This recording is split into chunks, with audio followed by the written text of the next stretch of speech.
ആ ഒരു വചനത്തെ പറ്റി പറയുന്നത് കർത്താവിൻ്റെ കരുണ നമ്മൾ നിസാരമാക്കരുതെന്നാണല്ലോ ശരിക്കും പറഞ്ഞിരിക്കുന്നത്. നമ്മൾ അനുതാപത്തിലേക്കാണ് നയിക്കേണ്ടതെന്ന്. ഈ ഇംഗ്ലീഷിൻ്റെ ഈ അനുതാപം എന്ന് പറയുന്ന വാക്കിന് കൺവേർഷൻ എന്നൊരു അർത്ഥമുണ്ട്, അതുപോലെ തന്നെ ടേണിംഗ് വായിക്കുന്ന ഒരർത്ഥമുണ്ട്. ഈ അനുതാപം എന്ന് പറയുന്നതിനും ചുമ്മാ അനുദപിക്കുന്നതിനേക്കാൾ ഉപരി ഈശോയിലേക്ക് തിരിച്ചു വരിക എന്നുള്ളതാണ് ഈ കരുണ എന്ന് പറയുന്നത്.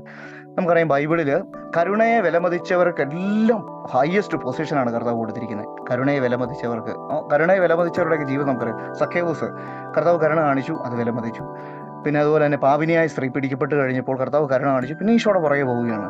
സമരിയാക്കാരി സ്ത്രീ, ഇവരെല്ലാം കണ്ടോ. ഇന്ന് ഞാൻ വൈകിട്ട് ബൈബിളിൽ പള്ളിയിൽ നിന്ന് 1 മണിക്കൂർ 7 മണി 8 മണി വരെ ഈശോയുടെ അടുത്ത് കുറേ നേരം പ്രാർത്ഥിച്ചേ. എന്നിട്ട് ഞാൻ എപ്പോഴും ഞാൻ ഈശോയുടെ അടുത്ത് എഴുന്നേറ്റ് പോകുമ്പോഴത്തേനും എൻ്റെ പ്രാർത്ഥന ഇഷ്ടപ്പെട്ടോ എന്ന് ഞാൻ ചോദിച്ചിട്ട് ബൈബിൾ തുറക്കും. അപ്പം നമുക്ക് അനുയോജ്യമായ ഒരു സ്നേഹത്തെ പറ്റിയുള്ള വചനം കിട്ടിക്കഴിഞ്ഞാൽ നമുക്ക് മനസ്സിലാവും, ഓ ഈശോ എൻ്റെ പ്രാർത്ഥന കേട്ടു. എന്നും പരിശുദ്ധ കുർബാന കഴിഞ്ഞിട്ടും ഞാൻ ചെയ്യുന്നൊരു പ്രാക്ടീസാണ്. നിങ്ങളത് പ്രാക്ടീസ് ചെയ്താൽ നല്ലതായിരിക്കും. പരിശുദ്ധ കുർബാന കഴിഞ്ഞിട്ട് കുറച്ച് നേരം ഈശോയുടെ അടുത്ത് ശാന്തമായിട്ടിരിക്കും, ബൈബിളും വെച്ചിരിക്കും. എന്നിട്ട് ഞാൻ ഈശോയോട് ചോദിക്കും, ഇന്ന് ഞാൻ അർപ്പിച്ച ബലി നിന്റെ സന്നിധിയിൽ സ്വീകാര്യമാണോ?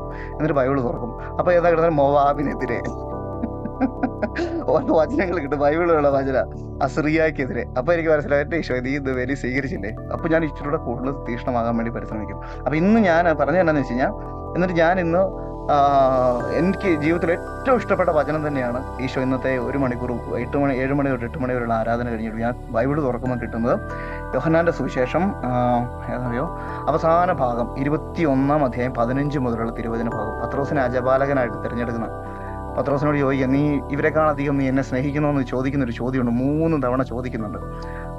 അത് ഞാൻ എപ്പോഴും ഈശോയുടെ അടുത്തിട്ട് പറയുന്നതാണ്. ജീവിതത്തിൽ ഒരു തെറ്റൊക്കെ ചെയ്തിട്ട് കുമ്പസാരമൊക്കെ കഴിഞ്ഞിട്ട് ഈശോയുടെ അടുത്തിട്ട് ഞാൻ പോകും. ഈ വചനം എടുത്തിട്ട് ഞാൻ ഈശോയോട് ഇങ്ങനെ പത്രോസിനോട് ഈശോ ചോദിക്കുന്നതായിട്ട്, അത് എന്നോട് ഈശോ ചോദിക്കുന്നതായിട്ട് ഞാനിങ്ങനെ ചെയ്യും. എന്നിട്ട് പത്രോസ് മറുപടി പറയുന്നുണ്ട്, ഈശോ നിനക്ക് അറിയാമല്ലോ, ഞാൻ നിന്നെ സ്നേഹിക്കുന്നത് നിനക്ക് അറിയാമല്ലോ എന്ന് വെച്ചാൽ നമ്മുടെ പരിമിതികളെല്ലാം കൊണ്ട് അംഗീകരിച്ചൊക്കെ പറയാ, ഞാൻ തെറ്റൊക്കെ ചെയ്യുന്നുണ്ട്, പക്ഷെ എങ്കിലും എനിക്ക് നിന്നോട് സ്നേഹമുണ്ട് ഈശോയെ, എനിക്ക് നിന്നോട് സ്നേഹമുണ്ട് ഈശോയെ. ആ ഒരു വചനം കിട്ടിയപ്പം എനിക്ക് ഭയങ്കര സന്തോഷമായി. എനിക്ക് ഭയങ്കര എൻ്റെ ജീവിതത്തിൽ ഏറ്റവും ഇഷ്ടപ്പെട്ട വചന ഭാഗത്തിൽ ഒന്നാണത്. ഈശോ അങ്ങനെയാണ് ചോദിക്കുന്നത്. എന്താ വെച്ചാൽ പത്രോസ് ഈശോയുടെ കരുണയെ വിലമതിച്ചു അല്ലേ? പത്രോസ് ഈശോയെ 3 തവണ തള്ളി പറഞ്ഞു. എന്നിട്ട് ഈശോ സ്നേഹപൂർവ്വം നോക്കുന്ന ഒരു ഭാഗമുണ്ട്. അവിടെ വെച്ചാണ് പത്രോസ് മനം നൊന്ന് കരഞ്ഞു എന്ന് പറയുന്നത് കേട്ടോ. അവിടുന്ന് ഒരു തിരിവുണ്ടാകുന്നുണ്ടോ? ഈശോയിലേക്കുള്ള തിരിവാണ്. എന്നിട്ട് ആണ് അവസാനം ഈശോ വീണ്ടും പ്രത്യക്ഷപ്പെട്ടിട്ട് ഈശോ അടുത്ത് വന്നിട്ട് ചോദിക്കുകയാണ്, ഇവരെക്കാളധികം നീ എന്നെ സ്നേഹിക്കുന്നു? പത്രോസ് 3 തവണ മറുപടി പറയും, ഞാൻ നിന്നെ സ്നേഹിക്കുന്നു. അതാണ് ഈശോ എപ്പോഴും നമ്മൾ കരുണ കാണിക്കുന്നുണ്ട്. ഇപ്പോൾ ഒരു വലിയ മാരകഭാവത്തിൽ വീണോ, നമുക്കറിയാം, നമ്മുടെ മനസാക്ഷിയുടെ സ്വരം നമുക്കറിയാം. പാപം ചെയ്യുന്നതിന് മുമ്പ് നമുക്കറിയാം ചെയ്യുന്നൊരു സൗണ്ട് വരും. പാപം ചെയ്ത് കഴിഞ്ഞാൽ പോലും നമുക്കറിയാം പറ്റിപ്പോയി. പക്ഷെ നമ്മൾ പലപ്പോഴും ആ പറ്റിപ്പോയി എന്ന് ഒരു ചിന്ത വരുമ്പോൾ പിടിച്ച് കയറാറില്ല. അവിടെ പിടിച്ച് കയറിയ കർത്താവ് നമ്മൾ പിടിച്ച് കയറ്റും എന്നുള്ളതാണ്. ഭയങ്കര ശക്തമായിട്ട് കർത്താവ് പിടിച്ച് കയറ്റിക്കോളും. ഇപ്പം ദാവീദ് ഭയങ്കര വലിയ തെറ്റ് ചെയ്തു. നമുക്കറിയാം പുള്ളിയുടെ തെറ്റന്നെ വലിയ തെറ്റാണ്.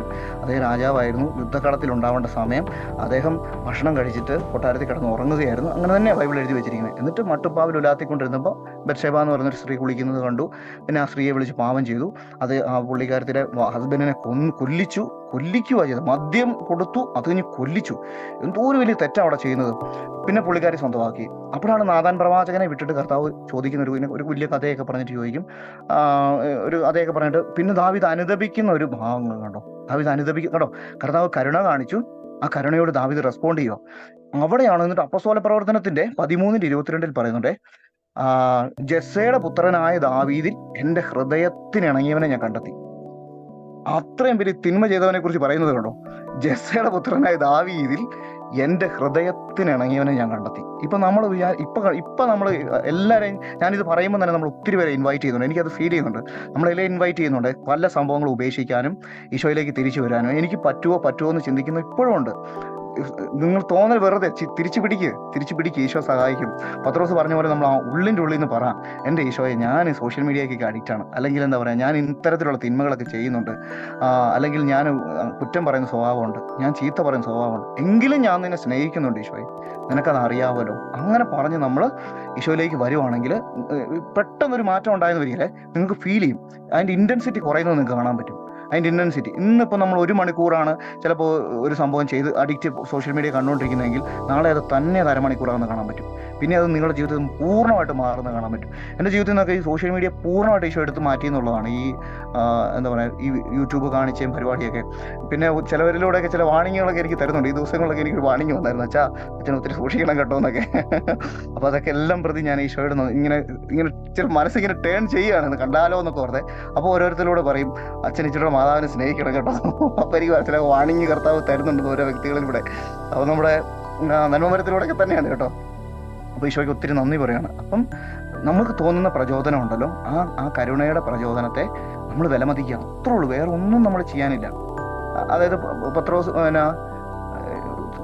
റോമാക്കാർക്ക് എഴുതിയ ലേഖനം 9:16 പറയുന്നില്ലേ, മനുഷ്യന്റെ ആഗ്രഹമോ പ്രയത്നമോ അല്ല, കർത്താവിന്റെ ദയയാണ് എല്ലാത്തിൻ്റെ അടിസ്ഥാനം. കർത്താവിന്റെ ദയയാണ് എല്ലാത്തിൻ്റെ അടിസ്ഥാനം. എപ്പോഴും നമ്മളെ ദയ കാണിക്കുന്നുണ്ട്. ഈ വചനത്തിനാ തന്നെ പറയുന്നത്, നീ കർത്താവിന്റെ കരുണയെ നിസ്സാരമാക്കില്ല, നിന്നെ അനുതാപത്തിലേക്ക് നയിക്കാൻ വേണ്ടിയാണ് കർത്താവ് കരുണ കാണിച്ചിരിക്കുന്നത്. അനുതാപത്തിലേക്ക് നയിക്കാന്ന് പറഞ്ഞാണല്ലോ ഭയങ്കര വലിയ സംഭവം, ഞാൻ ഇനി ഒരിക്കലും പാവം ചെയ്യില്ല, അതല്ല. ഈശോയിൽ ആശ്രയിക്കുക എന്നുള്ള ഒറ്റ വാക്കി പറഞ്ഞാൽ ഈശോയിൽ ആശ്രയിക്കാം. ഈശോയിൽ ആശ്രയിച്ച് കർത്താവെ എനിക്ക് പറ്റില്ല, ഈശോയെ എനിക്ക് പറ്റില്ല, നീ പിടിച്ച് രക്ഷിക്കണം.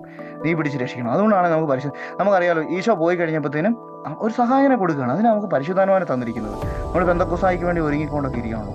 അപ്പോൾ നമ്മൾ ശക്തമായിട്ട് പരിശുദ്ധാത്മാവിൽ ആശ്രയിച്ച് നമ്മുടെ കുറവുകളുടെ എല്ലാം മേളിൽ ഈശോ കരുണ എപ്പോഴും കാണിക്കുന്നുണ്ട്. നമുക്കത് പലപ്പോഴും ഫീൽ ചെയ്യുന്നില്ലെന്നേ ഉള്ളൂ. പക്ഷെ മനസാക്ഷിയുടെ സ്വരം കരുണയായിട്ട് എടുത്തിട്ട് ഈശോയുടെ കൈ മുറുക്കെ പിടിക്കുക. ഈശോ നമ്മളെ നയിക്കും.